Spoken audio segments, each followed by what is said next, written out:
Hey, good morning, everyone. Riley Foster, Foster's Custom Steel. I want to do a video this morning on this Mahindra 1635 shuttle shift. I bought this back, well, it was during COVID, I guess. Seemed like longer, but I built this, first of all, because I use a grappling tool also, and you cram a tree branch right through your radiator or hood. Biggest thing is it's covered with pollen. I don't care, it's a tractor. As you can see, I just greased it up real good. I'm going to tell you right now, this thing was expensive. I want it to last longer than me. So that's why I'm taking care of it. They called for you to change the oil and the hydraulic fluid at the first 50 hours, and then I think it was 100 hours after that on certain things and 300 hours on others. But I changed the oil, well, about a year and a half ago, 2 years ago maybe, and that's fine.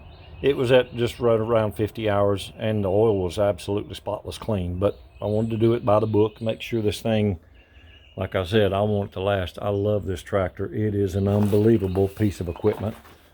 I couldn't recommend it higher to anybody. It needed the toolbox on the back, and I'm going to build one of those. But I got the 4-in-1 front bucket on it for the clamshell. So much. Once you learn to use it, and you can pick dirt up with it, whole scoops at a time, other than trying to push it all over the ground. And I did get a grappler. I did a video on that a couple of years back.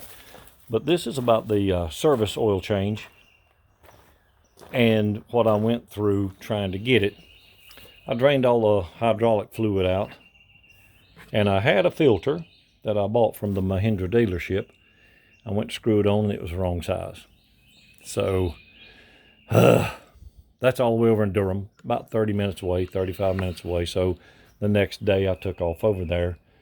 But prior to that, I went to the new Tractor Supply here in Mebane and picked up 2 5-gallon buckets of hydraulic oil. It was I think it's Traveler's Universal Hydraulic Transmission Fluid. And that's what it called for. Of course, Mahindra gave me a list of, Mobile and Citgo and ESSO, and I couldn't get any of that. So I brought those back, and I was going to change that. Well, I went to Napa to see if they had a filter for this thing. The guy told me no, but I asked him about the hydraulic oil, and he told me, he said, oh, don't put that in your tractor. It will destroy it. It's not good for it, and just went on and on about I needed synthetic oil in my drivetrain and stuff, and I just thought, I got to go to the Mahindra dealer the next day, so I'm going to get the straight scoop from the horse's mouth. So I went over there where I bought the tractor, and really, really great guys over there. Holder and Son is the name of the company in Durham. Don't get any kickback by mentioning their name, but they are good people. They know their stuff. They've been in business their entire life. But I got to speaking with the guy behind the counter. He traded my oil filter out, and he apologized that someone sold me the wrong filter. And he had the hydraulic filter, and he sold me that, and I went ahead and got an air filter for it. And I told him, I said, I'm going to go ahead and change the oil filter, everything. You do a complete service. Grease, that way I don't have to worry about it for God only knows how many hours. So I asked him about the universal hydraulic transmission fluid, and he sold me, instead of Mahindra, which was very expensive, he sold me this Extreme Premium Heavy Duty Tractor Hydraulic Transmission Fluid. Now, he told me that it didn't matter as long as it said tractor hydraulic transmission fluid, that any of them would work. The guy at Napa was incorrect. So I'm glad I went and got it straight from the horse's mouth. And so we talking, this was $70 a bucket.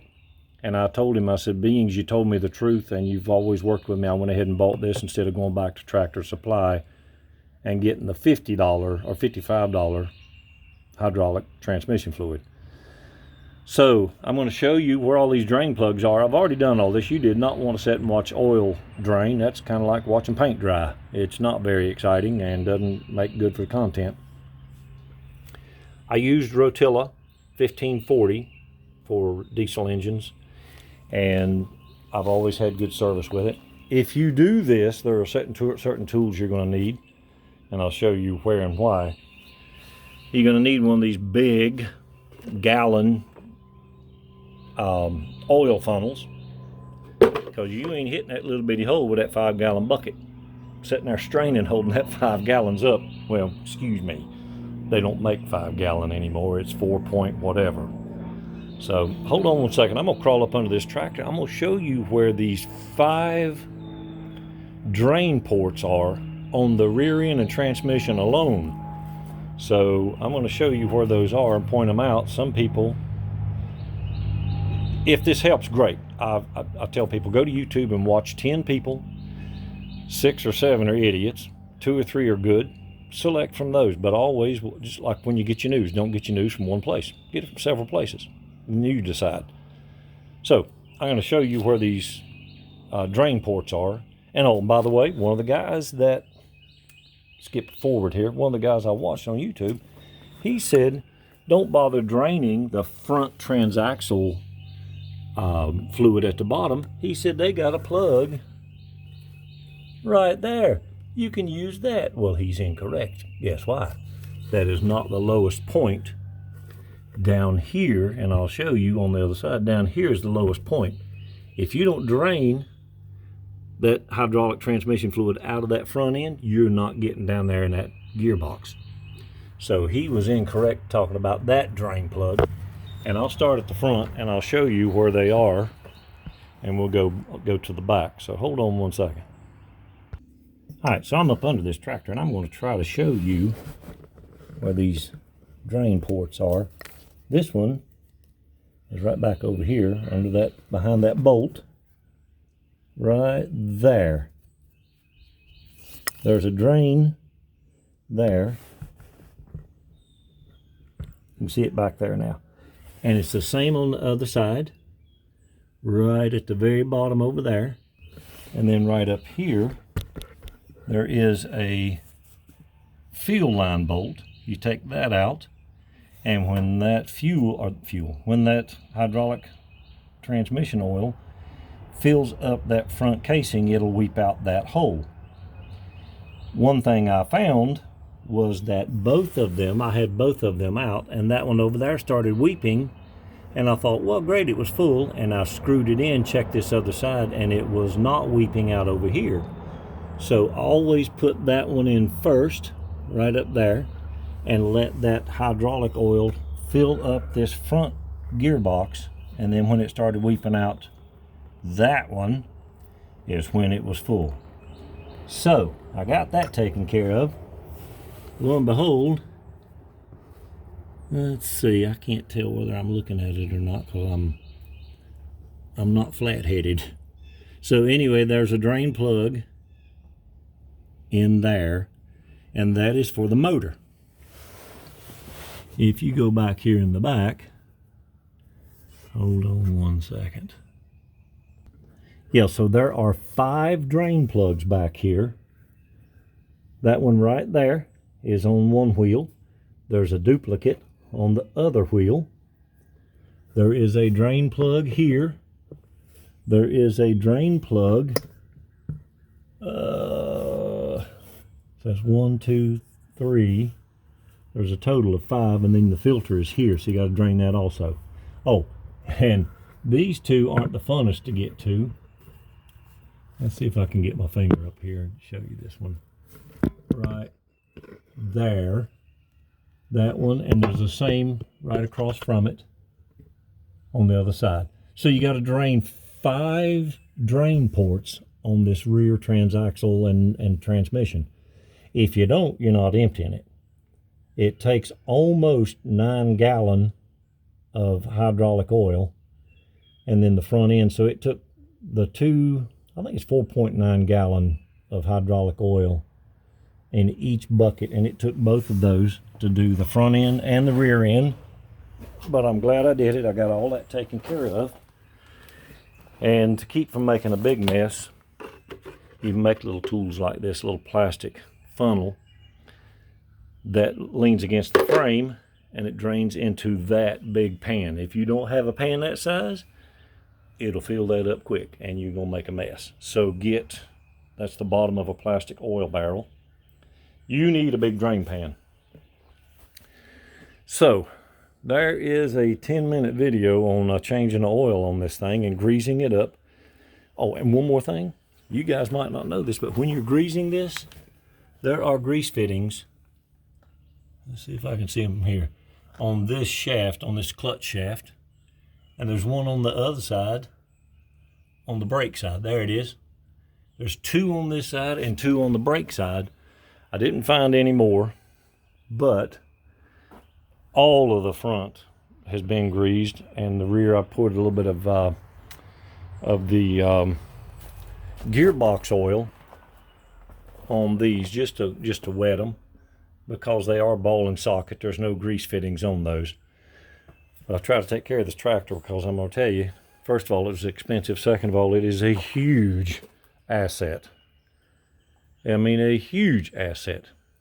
Now, I'm going to show you guys that own these.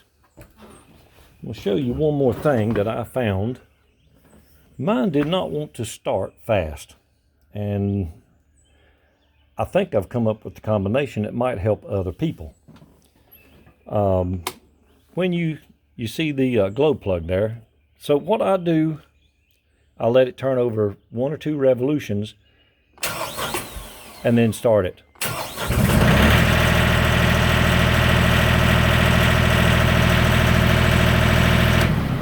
Now, normally it would set and spin, I guess, 15 revolutions, but just letting that motor turn over like 1 or 2 revolutions, letting off of the key and turn the starter right back on, it fires it up every single time. And that's the combination I use for this tractor. It works out so great. Now in the wintertime, you let the glow plug warm up, but this is even after this tractor gets warm. It's it acts like a cold start every time. But when I use that key, I turn it over a couple of revolutions and then let the key off. Immediately starts up the next time I turn the key. So there's a little tip for you guys that have these tractors that they don't want to start real easy. Other than that, I'm going to tell you, I could not have hoped for nor purchased a better piece of equipment, and it helps me out. I'm clearing out down behind here and leveling off land. I've done so much work with this thing. Once you learn to use that box blade and a 4-in-1 front bucket, it is tremendous what you can do with this little tractor. Now, you're not digging up massive red oak stumps, and you're not going to pick up the planet and run with it.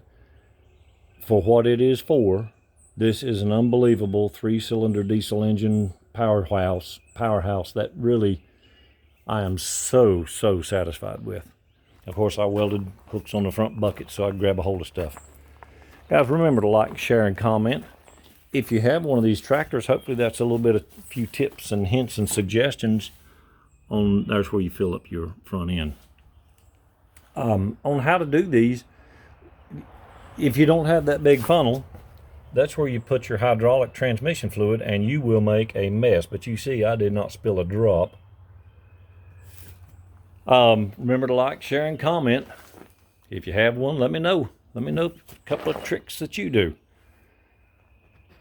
And there you go.